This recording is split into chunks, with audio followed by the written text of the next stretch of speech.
Have you ever had something important that you prepared a lot for, and then you show up to do the thing and your mind goes blank?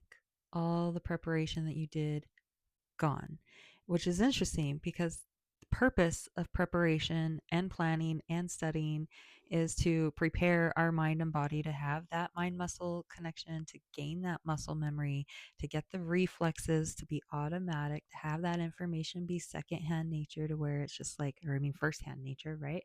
Like the goal of the things of studying and planning and preparing is so that we can handle the situation when it comes. And then so if you encounter the situation, all of a sudden your mind goes blank or your body freezes or everything that you just learned, like you spent time learning or researching, and or maybe it was just something that you're going to create, like this video.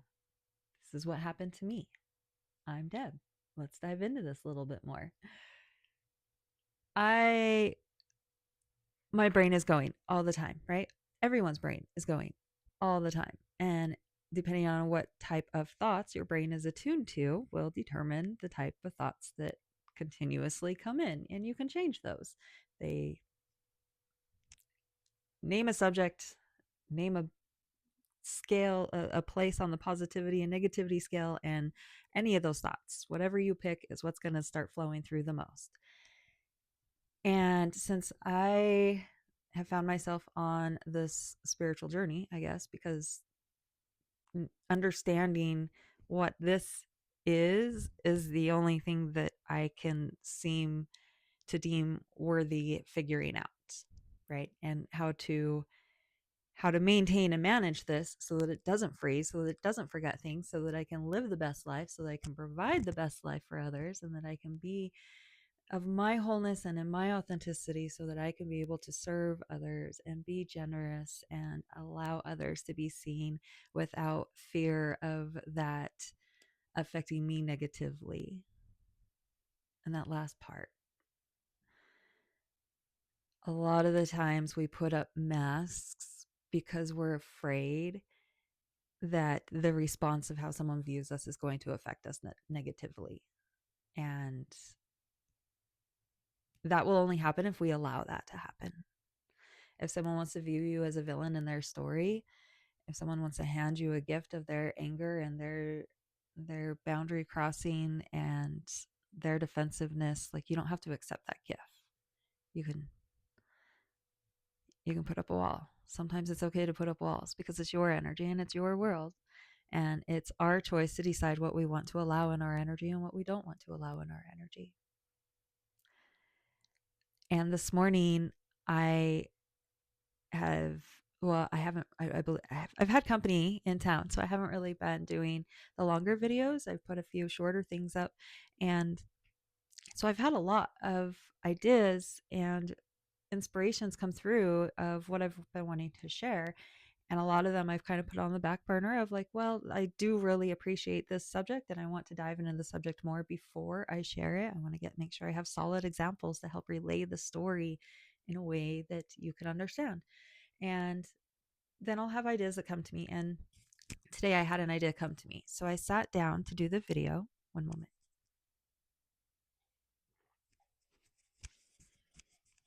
It was one of those times, there's many times where like I have this idea, I want to hit record, I want to get this idea out before I lose it, and then sometimes it will just flutter away.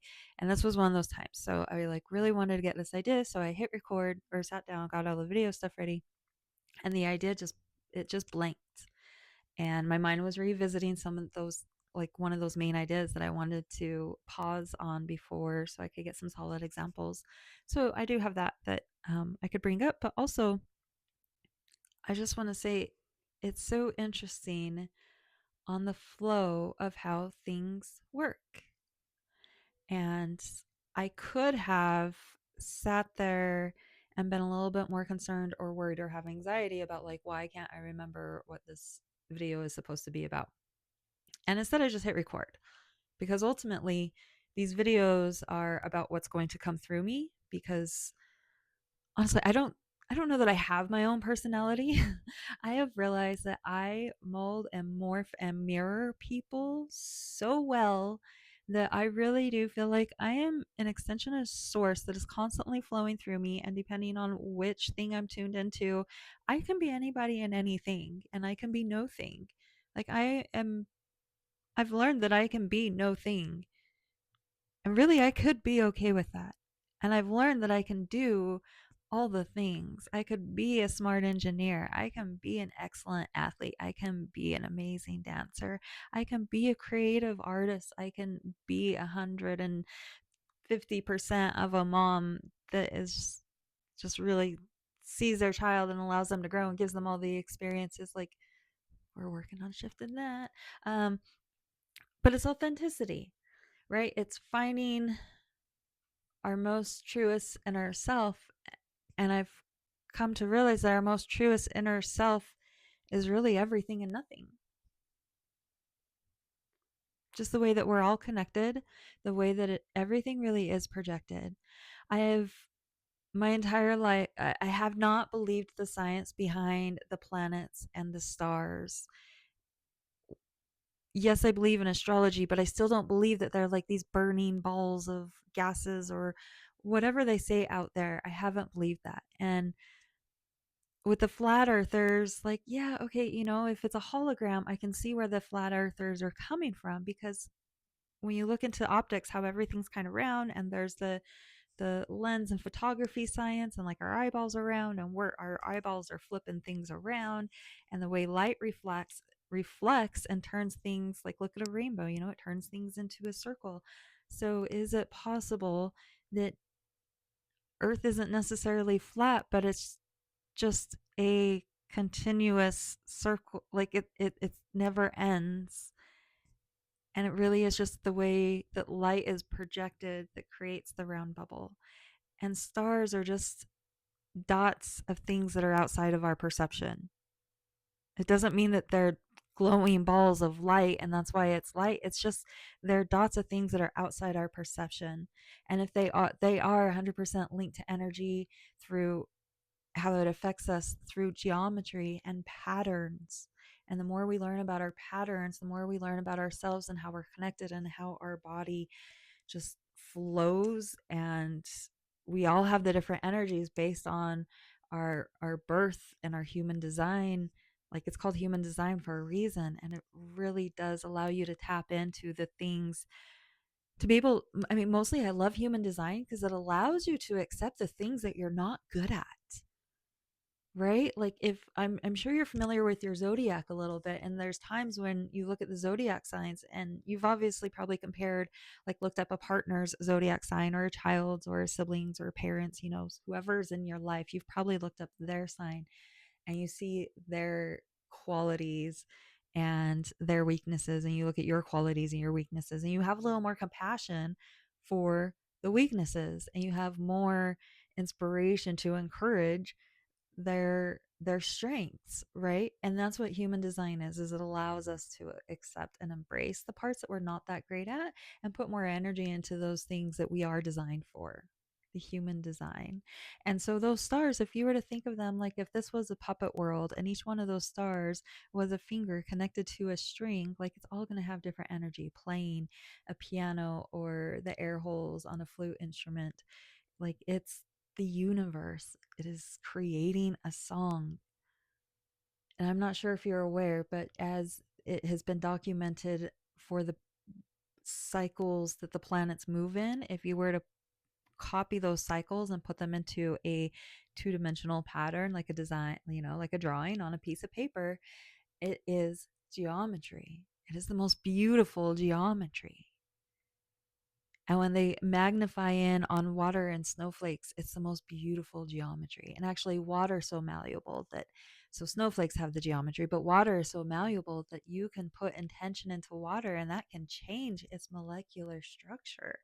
If you haven't seen the water experiments, the rice experiments, the sound and sand experiments, like, those water, light, sound, understanding energy, but I mean light, like,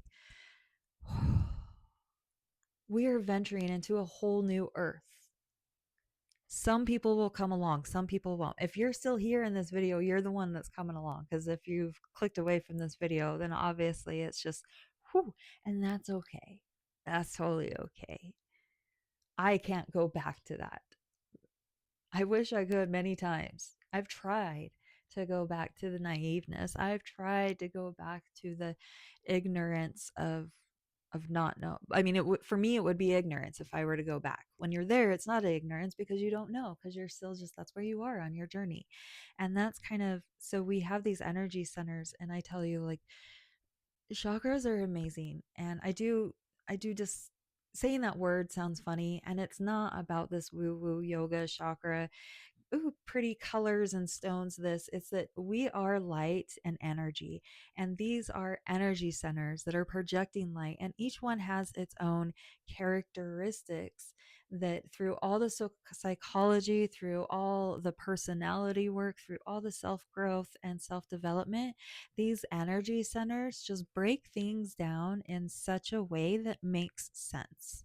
It doesn't matter if you don't feel the energy where it's at, but just studying the symbolisms and the characteristics of what they mean really helps you dive into your personality. It really helps you dive into your patterns of life. It helps you see where your shortcomings are that might be inhibiting your ability to reach your highest potential or allow the light to shine through at its fullest to make you feel amazingly ecstatic with authenticity. Authenticity is one of the highest vibrating things there is, even more so than love. Like love is a baseline. And that's why we have so much chaos right now. It's because we're below that baseline. Like we gotta get up to this baseline, right? And then above that baseline of love is authenticity. And it's important because authenticity can come through. So, okay, I was starting to go off about the chakras.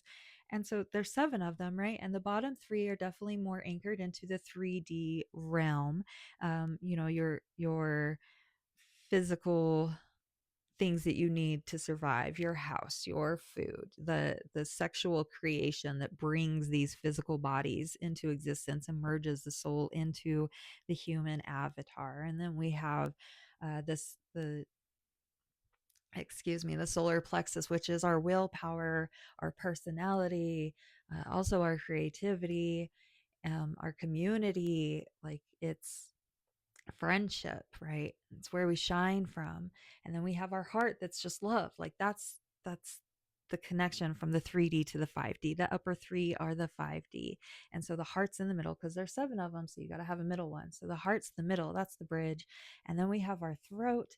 And that's being able to express ourselves and stand up for ourselves. And also, like a lot of jealousy is held in the throat chakra. A lot of jealousy is held in the throat chakra.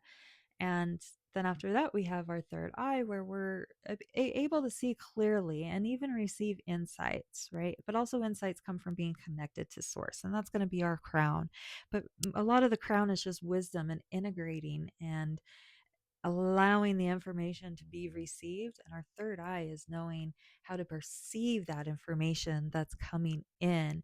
But also, I'm not sure, like the projection starts, I feel like in our heart. And some people, they get the money, they get the things, they get the houses, they get the careers, they get those lower three chakras, and then they jump to the upper one, that gives them a sense of empowerment and identity. And so they do jump right up into feeling connected. But if they skip over the heart, if they skip over the love, then skipping over the love puts them like that's where you kind of get people that you would call maybe egotistical, but more so they're going to be expressing and creating out of a sense of self-service.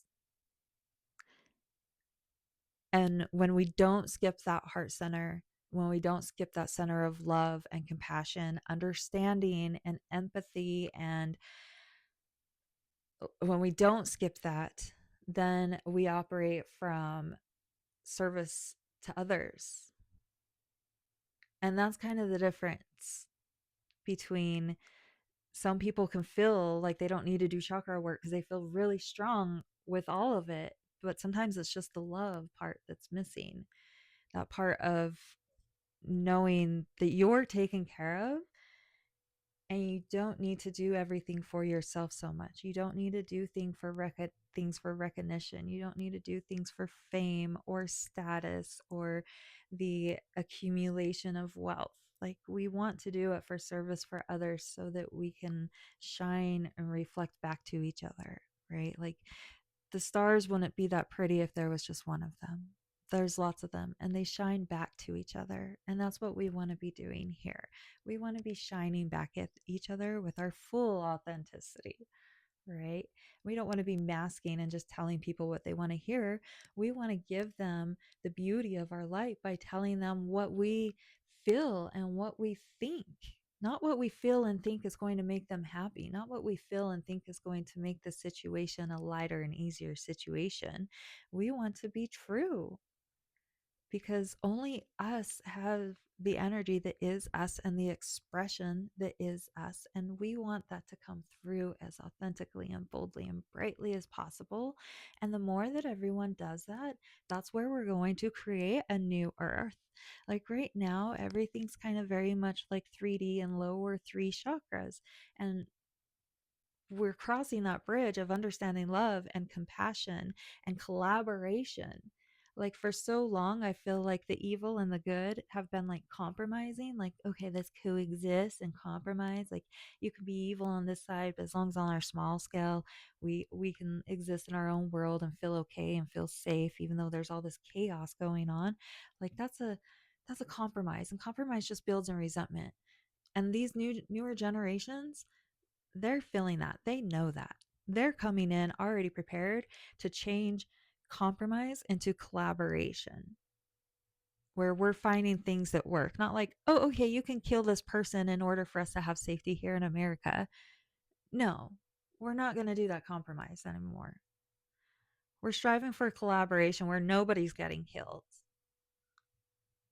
And we'll find ways to provide for all of Earth. We'll find ways to use energy that doesn't involve war, that doesn't involve some parts of the earth sacrificing so that other parts can feel better than. Like, we don't need that energy on this planet.